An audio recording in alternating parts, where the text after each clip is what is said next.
ഇല്ല. അതെന്താ? എന്റെ കയ്യിൽ കാശില്ല. പിന്നെ എന്തിനകത്ത് വലിഞ്ഞെറിയത്? ഇയാളുടെ കുടുംബ പേര് ഇന്ത്യൻ റെയിൽവേ എന്നാണോ? ഭയങ്കര കോമഡി സാറേ, ഭയങ്കര കോമഡിയാണ്. ഇതുമാതിരി ഓരോന്ന് ദിവസം വലിഞ്ഞു സാറേ. എവിടേക്കാ കുട്ടി? മെഡിഗിരിക്ക്. മെഡിഗിരിയോ? ഇത് മെഡിഗിരിക്ക് പോകില്ല. ആരണഹല്ലി ഇറങ്ങി ബസ് പിടിച്ച് പോകണം. ടിക്കറ്റും ഫൈനും ചേർത്ത് 1450 രൂപ 50 പൈസ. കാശ് ഉണ്ടെങ്കിൽ ടിക്കറ്റ് തരാം, അല്ലെങ്കിൽ ഞാൻ ഇപ്പം ഇറക്കി വിടും. ഞാൻ ഇറങ്ങില്ല, എനിക്ക് പോയേ തീരൂ. ഇതുപോലുള്ള ആളുകളാ സാറേ തീവണ്ടിക്ക് കള്ളവണ്ടി എന്നുള്ള ചിന്തപ്പേരുണ്ടാക്കുന്നത്. കേൾക്കുന്നവരെന്താ വിചാരിക്കുക? സാറിനെ പോലുള്ള ആളുകൾ ഇതിനകത്ത് പണിയെടുക്കുന്നുണ്ടാണെന്നല്ലേ? പിന്നെ പോലീസ് വിളിക്കും സാറേ. അത് ഞാൻ ചെയ്തിരിക്കും. സാറിന്റെ ടിക്കറ്റ്? അയ്യോ, എന്റെ ടിക്കറ്റ് ഇല്ല. പിന്നെ താൻ എന്തിനാണ് ഇത്ര വലിയ വർത്തമാനം പറഞ്ഞത്? ടിക്കറ്റ് ഇല്ലെങ്കിൽ 6 മാസം തടവാ. ആര് തടവും? ഞാൻ തടവോ സാറ് തടവോ? നമ്മൾ തമ്മിലാണോ പോലീസ് തടവൊന്നു? അയ്യോ അത് വേണ്ട, 2 ടിക്കറ്റ് എടുത്തോ. 2 ആൾക്കും? ഒന്ന് എനിക്കും പിന്നെ ഒന്ന് തീപ്പെട്ടി കൊള്ളിക്കും. ഇളരാതെ ഇതെന്റെ വകയിലുള്ള ഒരു അമ്മൂമ്മയാ. കിന്നേരം ചോദിക്കുന്ന ടിക്കറ്റ് എടുത്തോ. എങ്ങോട്ടാ? അവര് പറഞ്ഞില്ല അത് തന്നെ. ആരാണല്ലേ? അതെന്നെ തൊട്ട് തുറച്ച് ചോദിക്കാൻ. ഒരാൾക്ക് ടിക്കറ്റ് ഇല്ലെന്ന് പറഞ്ഞിട്ട് റോഡിലേക്ക് കൂടെ പോലീസ് വിളിക്കുന്ന പറഞ്ഞാൽ ശരിയല്ലോ സാറേ. എന്നാ കാശ്?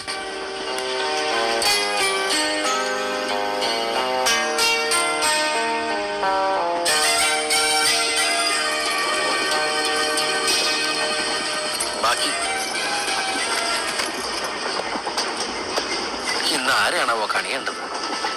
1450 രൂപ 50 പൈസ ഉണ്ടാക്കണമെങ്കിൽ എന്തോരം കഷ്ടപ്പെടണം. 1450 രൂപ 50 പൈസ ഉണ്ടെങ്കിൽ എന്തൊക്കെ ചെയ്യാം. 1450 രൂപ 50 പൈസ ഉണ്ടെങ്കിൽ എന്തോരം ഏത്തപ്പഴം വാങ്ങിച്ച് പുഴുങ്ങി തിന്നാം. എന്താട്ടാ?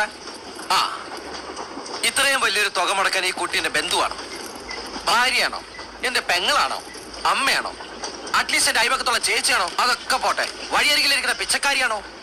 അല്ല, പിന്നെന്താ ഞാനിതൊക്കെ ചെയ്യാൻ കാരണം? എന്റെ മനുഷ്യത്വം, വെറും മനുഷ്യത്വം.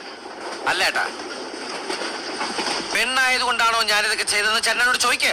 എന്നാൽ അല്ല, ആണായിരുന്നാലും ഞാനിത് തന്നെ ചെയ്യുള്ളൂ. എന്താ കാരണം? മനുഷ്യത്വം.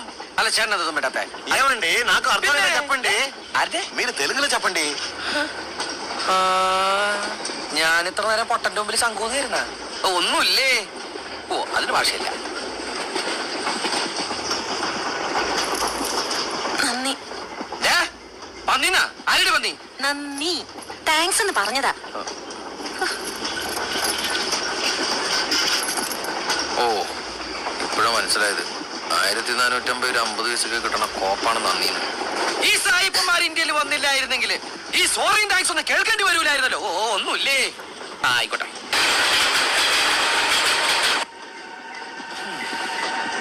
1450 രൂപ 50 പൈസ ഒരു ശരാശരി മനുഷ്യൻ ഉണ്ടാക്കണമെങ്കിൽ എടോ കാശ് ഞാൻ അയച്ചു തരാം 1550 കിടന്ന് കുറയ്ക്കണ്ട തന്റെ അഡ്രസ് പറ നീ എന്റെ അമ്മയുടെ വീട്ടിലേക്ക് എനിക്ക് അഡ്രസ് ഇല്ല അതെനിക്ക് തന്നെ കണ്ടപ്പോഴേ മനസ്സിലായി എവിടെ വന്നാവോ എനിക്കിത് എന്നെ കിട്ടണം 1450 രൂപ 50 പൈസ മുടക്കിയ എനിക്കിത് എന്നെ ഒന്നുമില്ല എന്റെ അമ്മോ